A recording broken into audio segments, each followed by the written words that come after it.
നമസ്തേ, ഞാൻ ഡോക്ടർ രാജലക്ഷ്മി തമ്പാമഠം. സർപ്പം എന്ന് പറഞ്ഞാൽ ഭൂമിയിൽ സർപ്പത്തിൻ്റെ ഭൂമിയാണ് നമ്മൾ താമസിക്കുന്നത്.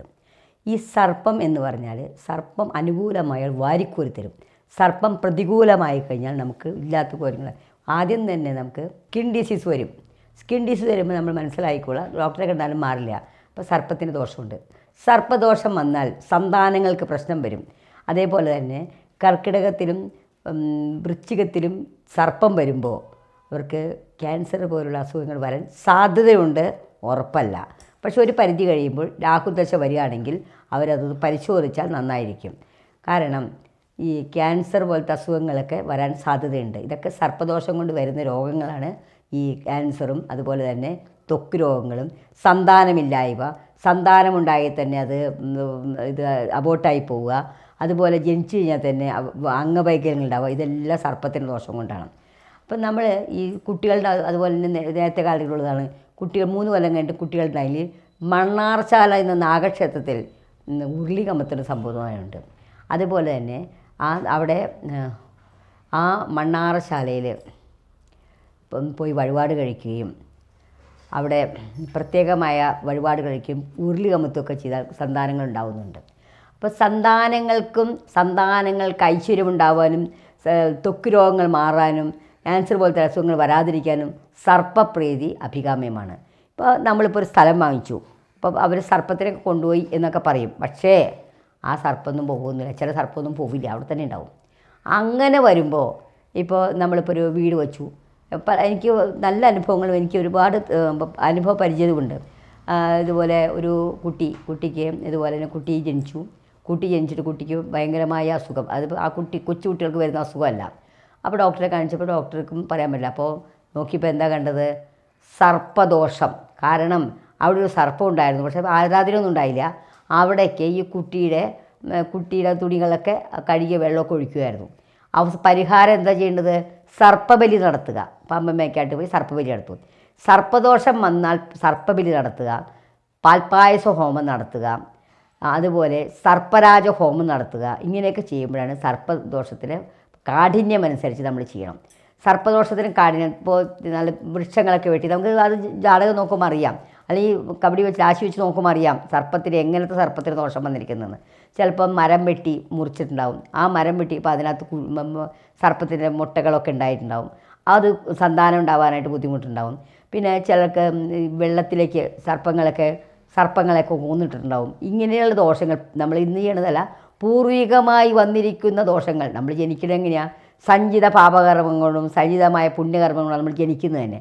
അപ്പോൾ ഇതിനകത്ത് പൂർവികമായി നമ്മുടെ പൂർവികമായി വന്ന ദോഷങ്ങളും ഈ ദോഷങ്ങളെയൊക്കെ നമുക്ക് മാറ്റാനായിട്ടാണ് സർപ്പരാജഹോമം, സർപ്പബലി, അതേപോലെ പാൽപ്പായസ ഹോമം മുതലായ കഴിക്കുന്നത്. അത് സർപ്പക്ഷേത്രങ്ങളിൽ കഴിക്കണം. അപ്പോൾ പറയും ഞങ്ങളുടെ അടുത്ത ക്ഷേത്രത്തിൽ പറയും സർപ്പക്ഷേത്രം, നാഗക്ഷേത്രം, മണ്ണാർശാല,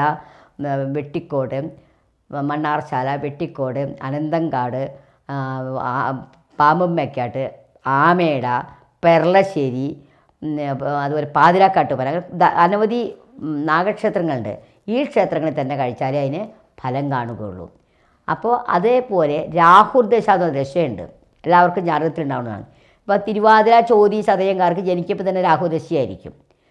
പിന്നെ ഓരോരുത്തരുടെയും ദശാകാലപഹാരങ്ങളിൽ രാഹുദശ വരുമ്പോൾ രാഹുദശ 18 വർഷമാണ്. ഇതിന് നിശ്ചിത പരിഹാരമായിട്ട് നമ്മൾ ചെയ്യേണ്ടത് സർപ്പബലി കഴിക്കുക. നാഗക്ഷേത്രത്തിൽ സർപ്പബലി കഴിക്കുക.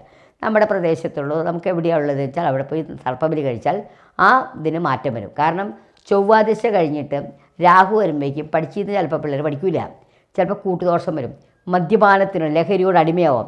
ഇങ്ങനെയൊക്കെ വരുമ്പോൾ നമ്മൾ നോക്കുക എന്താ സംഭവം നോക്കുക. അപ്പോൾ ഇത് ദോഷം നാഗം, അതായത് സർപ്പം എന്ന് പറയുന്നത്, രാഹു എന്ന് പറയുന്നത് ആ ജാതകത്തിൽ എവിടെ നിൽക്കുന്നു നോക്കണം. അതനുസരിച്ച് അതിന് പരിഹാരങ്ങൾ ചെയ്താൽ ആ കുട്ടിയുടെ ജീവിതം രക്ഷപ്പെടും. പിന്നെ നാരായണ മന്ത്രം ജപിച്ചാലും ഒരു പരിധിവരെ അനന്തൻ തൃപ്തിപ്പെടും. പക്ഷേ സർപ്പബലിയാണ് ഏറ്റവും ഉചിതമായ വഴിപാട്. സർപ്പബലി കഴിക്കുക, കുടുംബത്തിൽ ദുരിതങ്ങൾ പാൽപ്പായസ ഹോമം കഴിക്കുക, സർപ്പരാജ ഹോമം ചെയ്യുക. ഇതൊക്കെ ചെയ്തു കഴിഞ്ഞാൽ ഈ ദോഷങ്ങൾക്ക് ഒരു പരിഹാരമായിരിക്കും. അതാണ് സർപ്പത്തിനെ കൊണ്ട് പറയാനുള്ളത്. കാളസർപ്പം എന്ന് പറയുന്നത് രാഹു കേതുക്കൾക്കിടയിൽ എല്ലാ ഗ്രഹങ്ങളും വന്ന് കാളസർപ്പയോഗം എന്ന് പറയും. രാഹു കേതു കഴിഞ്ഞ് കേതു രാഹുവിനിടയ്ക്ക് സർപ്പങ്ങൾ എല്ലാ ഗ്രഹങ്ങളും വന്നാലും അതും കാളസർപ്പയോഗം. കാളസർപ്പയോഗം വന്നാൽ കാളഹസ്തിയിൽ പോയി രാഹു കേതു പൂജ അതിൻ്റെ പരിഹാരമായി. കാളസർപ്പം 40 വയസ്സ് കഴിഞ്ഞാൽ കാളസർപ്പയോഗം നല്ലതാണ്, അവർക്ക് പേരും പ്രശസ്തിയൊക്കെ ഉണ്ടാവും. കാളസർപ്പയോഗം എന്ന് പറഞ്ഞാൽ നമുക്ക് നമ്മുടെ ഓരോ കാര്യങ്ങൾ വെറുതെ റിസൾട്ട് പിടിച്ചു വയ്ക്കുക, നമ്മൾ മനസ്സറിയാത്ത കാര്യങ്ങൾക്ക് അപവാദം കേൾക്കുക, പിന്നെ പ്രമോഷൻ കിട്ടാൻ വൈകുക, എല്ലാ കാര്യത്തിനും തടസ്സമാണ്. ഇപ്പോൾ കല്യാണം തന്നെ ആലോചിച്ച് വന്നു കുറച്ച് കഴിയുമ്പം അത് between the spoon and mouth എന്ന് പറയും, അതാണ് ഈ കാളസർപ്പയോഗം ഉണ്ടായത്. അതിന് രാഹുകേതു പൂജ ചെയ്താൽ അതിൻ്റെ ദോഷങ്ങൾ തീരും. പിന്നെ എന്താ കാരണം എന്ന് വിചാരിച്ചു കഴിഞ്ഞാൽ കാളസർപ്പങ്ങൾ കുറേ ഉണ്ട്. കാളസർപ്പം അനന്തനാഗ് ഒരുപാടുണ്ട്, അത് വിവരിച്ച് പറയുകയാണെങ്കിൽ കുറേ ഇതും കൂടെ തീരില്ല, നമുക്ക് അത്രയും ഉണ്ട് കാളസർപ്പയോഗത്തെ പറ്റി വിവരിക്കാനായിട്ട്. ആയില്യം നക്ഷത്രക്കാരുണ്ടായെന്ന് വെച്ച് കുഴപ്പമൊന്നുമില്ല. ആയില്യം നക്ഷത്രക്കാരെല്ലാവരും അപകടകാരികളൊന്നുമില്ല. ആയില്യം കേട്ടാൽ രേവതി ഗണ്ണാന്തത്തിൽ വരും, അവസാനത്തെ 15 നാഴി വീണ്ടും 15 നാഴിയാണ്. അങ്ങനെ വരുന്നവർക്ക് പറഞ്ഞാൽ ആയില്യം വേണ്ടതിൽ എല്ലാ നക്ഷത്രക്കാരും പറഞ്ഞാൽ വലിക്കും, അത് വേറെ കാര്യം. പക്ഷേ ആയില്യം ഗണ്ണാന്തത്തിലുള്ളവർ പ്രത്യേകിച്ചും അവർ അടുത്ത വീടുകളുണ്ടെങ്കിൽ നമുക്ക് ബുദ്ധിമുട്ടുണ്ടാവും എന്നാണ് പറയുന്നത്. അതിന് ബാമ്പു നട്ടുപിടിപ്പിച്ചാൽ മതി, പ്രശ്നം തീരും. അല്ലാണ്ട് എല്ലാ ആയില്യക്കാരും അയൽവക്കത്തിടെ പ്രശ്നമൊന്നുമില്ല, അതൊരു ചൊല്ലാണ്. ഏത് നക്ഷത്രക്കാർക്കും ദൃഷ്ടി വരാം, കണ്ണ് വരാം, എല്ലാം വരാം. ഈ ആയില്യം നക്ഷത്രക്കാർ നല്ല മനസ്സും ദൈവഭക്തി ഉണ്ടെങ്കിൽ നമുക്കൊന്നും പറ്റില്ല, ഒരു പ്രശ്നം ഉണ്ടാവില്ല. അപ്പോൾ അതിന് മുളകളൊക്കെ വെച്ച് പിടിപ്പിക്കുകയൊക്കെ ചെയ്യും.